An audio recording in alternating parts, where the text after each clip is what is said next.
예, 시장을 이기는 전략 체크해 보겠습니다. 하이투자증권 투자솔루션부 이동근 차장 나오셨습니다. 안녕하세요. 예. 코스피가 2년 반 만에 최고치 신고가를 달리고 있습니다. 사실 어제 워낙 시장이 폭등을 했기 때문에 오늘 좀 쉬어도 이상할 게 없는 장세긴 한데요. 나름 버텨주고 있단 말이에요. 코스피가 또 힘을 내주고 있는 그런 모습입니다. 0.3% 강세로 전개되고 있는데 이 2,500선 돌파가 갖는 의미부터 챙겨볼까요? 사실 이제 11월 들어서서 하루를 제외하면 코스피가 연일 상승을 기록하면서 2년 9개월 만에 최고치를 경신을 했고요. 어떻게 보면 2,500선이 그동안 박스권의 상단이었죠. 예. 이 박스권을 좀 강하게 돌파를 했다는 것이 어떻게 보면 추가적인 탄력을 받는데 지금 굉장히 중요하게 작용을 하고 있다 이렇게 말씀드릴 수가 있겠고요. 이미 많이 다뤄졌겠지만은 이 지수 상승을 주도했던 부분들은 역시 외국인의 매수입니다. 외국인이 이달 들어서 코스피에서만 4조 8천억 원의 순매수를 보였습니다. 이게 8거래 연속 순매수거든요. 이게 참 이것 또한 거의 한 2년 반 만에 마찬가지로 이 외국인들의 이런 순매수가 나타난 것으로 보여지고요. 결국 수급에서의 스탠스 변화가 나타나고 있고 어떻게 보면은 이러한 외국인들의 순매수는 그동안 강력한 불확실성으로 작용을 했던 미 대선이 종료하면서 이 불확실성의 해소가 어떻게 보면 좀 빠르게 외국인들의 순매수를 좀 유인하는 이러한 어떤 역할을 하고 있지 않나. 그러니까 외국인들이 그동안 워낙 우리나라 시장을 많이 비워놨기 때문에 이 부분을 좀 빨리 채우는 이러한 효과들이 나타나고 있다 이렇게 말씀드릴 수가 있겠고요. 외국인 매수의 배경은 역시 이제 그 달러 약세 원화 강세 국면이 지속되고 있다는 부분이 가장 큰 것 같습니다. 어제 같은 경우 달러 대비 원화 환율이 1,100원대 를 위협하는 이런 수준까지 이제 하락을 하면서 역시 이제 지금 원화 같은 경우도 1년 12개월, 거의 2년 만에 최저치를 기록을 했고요. 그동안 사실 원화 강세 국면에서도 미대선 불확실성이라는 측면 때문에 외국인 매수세가 유입되지 못한 측면이 있었는데 불확실성이 해소되면서 앞에서 말씀드린 대로 좀 급하게 외국인들의 매수세가 증가하고 그래서 지수가 좀 단기에 빠르게 올라오는 이러한 양상이 전개가 되고 있다 이렇게 말씀드릴 수가 있겠고요. 여기에 이제 빼놓을 수 없는 부분은 역시 코로나19 백신 개발과 관련돼 있는 일련의 호재라고 볼 수가 있겠습니다. 화이자에 이어서 이제 모더나 같은 경우도 예방률 94.5%라는 중요한 결과를 내놓으면서 결국 백신 개발로 인해서 세계 경기 회복에 대한 기대감이 시장에 좀 선반영되고 있다고 말씀드릴 수가 있을 것 같아요. 결국 이렇게 이제 위험 선호에 대한 분위기가 지속이 되면서 바이든의 당선으로 인해서 상대적으로 이제 추가적인 플러스 요인, 그러니까 신흥국 증시에 대한 또 투자 메리트가 높아질 것이라는 관측, 이런 것도 나오고 있는 부분도 역시 지금 시장의 어떤 상승에 어떤 하나의 원인으로 작용을 하고 있다. 이렇게 말씀드릴 수가 있을 것 같아요. 예, 그러니까 사실은 이 환율이요, 가파른 하락세가 3월 후반부터 나타나기 시작을 했거든요. 그때 이제 달러 인덱스로 봤을 때 100 이상이었는데 지금 92까지 떨어졌으니까 상대적으로 달러는 약해지고 원화가 강세. 그러면 진작에 외국인들이 들어와 줬어야 되는데 사실은 늦게 들어온 측면이 있어요.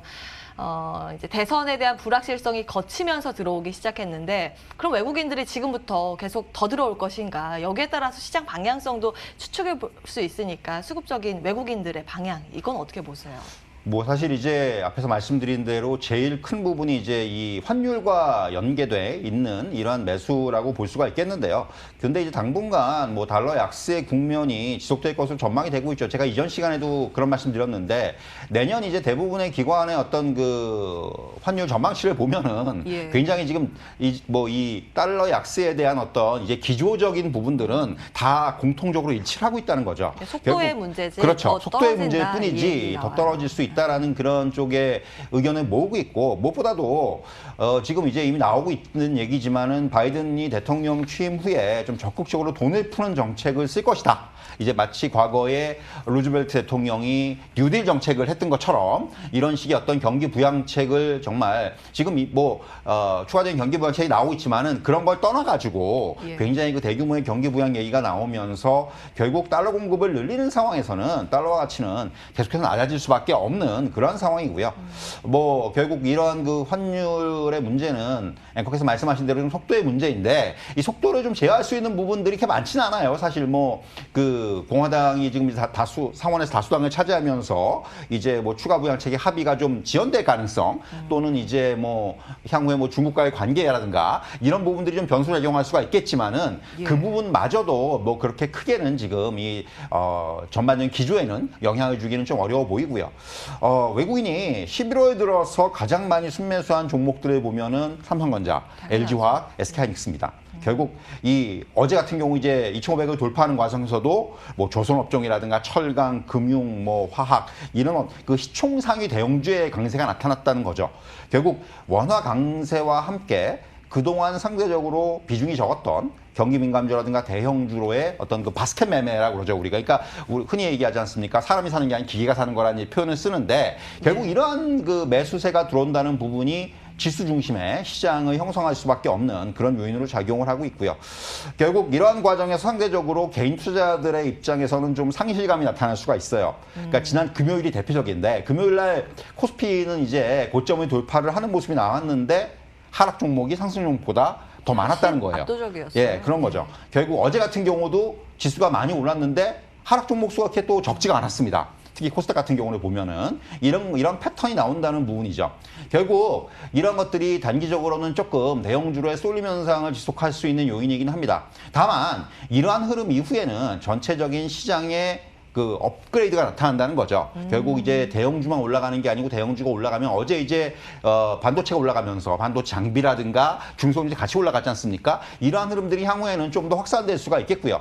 결국 이 단기적으로는 이러한 그 지수 중심의 시장 전개가 이어질 수 있다는 점에서 이런 그 경기 민감 대형주군이 시장에 어떤 주도를 할 수 있겠지만은 예. 종목들로의 확산 과정 이후에는 나타날 수가 있다. 이 부분은 염두에 두실 필요가 있겠습니다. 예, 처음에는 어떠한 형님 군단들 이제 주도주가 끌고 가는데 이게 낙수효과라고 해야 될까요? 전반적으로 온기가 확산되는 것도 이제 기대를 해볼 수 있다 이 말씀 주셨는데 그러면 대응 전략 차원에서는 어떤 전략이 필요할까요?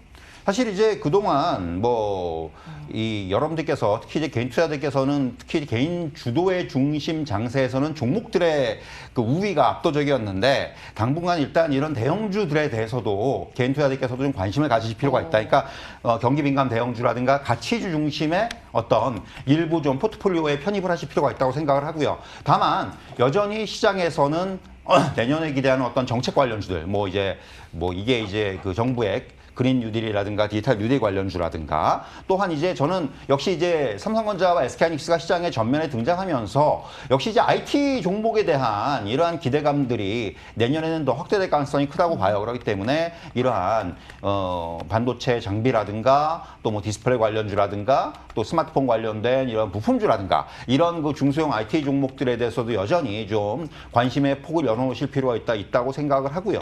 여기에 또 이제 빼놓을 수 없는 부분들은 역시 이런 종목들을 고르실 때는 역시 실적에 기반한 이제 투자가 필요하다. 이제 지금까지는 좀 시장이 다 같이 올라오는 장세였다면은 향후에 이제 지수와 레벨이 높아지면서 이제는 실적에 또한 가치에 이런 쪽에 좀 더 비중을 둔 이러한 종목들의 상대적인 강세가 나타날 가능성이 크기 때문에 이런 쪽에 좀 더 관심을 가질 필요가 있다. 이렇게 좀 정리해 드릴 수가 있을 것 같습니다. 예, 가치주라 그러면 어떤 섹터가 해당이 될까요? 뭐 금융이나 이쪽 말씀하시는 뭐 건가요? 일단 지금 대표적으로 꼽을 수 있는 부분들은 역시 뭐 IT 업종이라든가 역시 이제 또 금융주도 마찬가지라고 할 수가 있겠고요. 여기에 뭐 이제 최근에 좀 주목을 받고 있는 업종들이라고 할 수가 있죠. 뭐 소비 관련돼서 이런 쪽의 업종들이라든가 뭐 그 대표적인 뭐 업종들이 이제 우리가 꼽을 수 있는 뭐 내수 관련주라든가 이런 쪽도 이제 서서히 좀 턴어라운드가 하고 있는 부분들 예. 이런 부분들도 좀 주목을 할 필요가 있다고 생각을 하고요.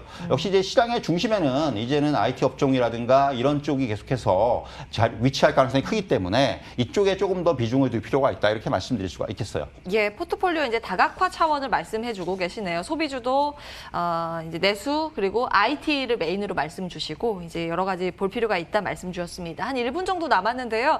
오늘 항공주의 반응이 어제에 이어서 나타나고 있어서 이것도 잠시 언급을 해주신다면요. 사실 이제 뭐 대한항공이 이제 아시아나항공 인수를 이제 기정사실화하면서 주가들이 급등을 했는데 사실 이 부분은 좀 향후에 여러 가지 넘어야 될 산들이 많다고 생각을 해요. 뭐 이제 경영권 분쟁과 관련된 이슈라든가 또 그리고 무엇보다도 대한항공이나 아시아나나 모두 재무구조가 지금 별로 좋지 못하다는 부분이 결국 향후에 추가 자금이 또 소요가 될 수가 있다는 부분이에요. 그래서 단순히 이번에 이제 뭐 유상증자 이런 부분을 끝나는 게 아니고 추가적인 자금이 필요할 경우에 이걸 어떻게 조달할 것이냐의 문제도 작용할 수 있고 또 기존에 이런 부분들이 일이 불거지면은 향후에 주주들한테는 좀 마이너스적인 측면들이 나타날 수가 있거든요. 뭐 주주 가치 희석에 대한 논란이라든가 이런 부분들이 있기 때문에 결국 이러한 부분들을 종합적으로 좀 고려할 필요가 있겠고, 다만 한 가지 이제 구조 조정이라는 측면에서는 전체적인 산업에 있어서는 향후에 바닥을 찍고 좀 이제 턴어라운드 할 수 있는 어떤 기반이 될 수 있는 그런 부분들은 좀 어느 정도 의미를 부여할 수 있겠지만은 일단 이러한 부분들 향후에 좀 진행되는 그 상황에 대해서 좀 보다 면밀한 확인이 필요하다, 이렇게 좀 정리해 드릴 수 있을 것 같습니다. 예, 시장에 대한 대응 전략 하이투자증권 이동근 차장과 함께했습니다. 말씀 고맙습니다. 예, 출발 마켓온 후반부 준비된 순서는 여기까지입니다. 시장 엇갈린 방향성입니다. 종목별로 차분하게 대응 전략 세워가셔야겠고요. 저희는 내일도 이 시간에 돌아오겠습니다. 함께해 주신 여러분 고맙습니다.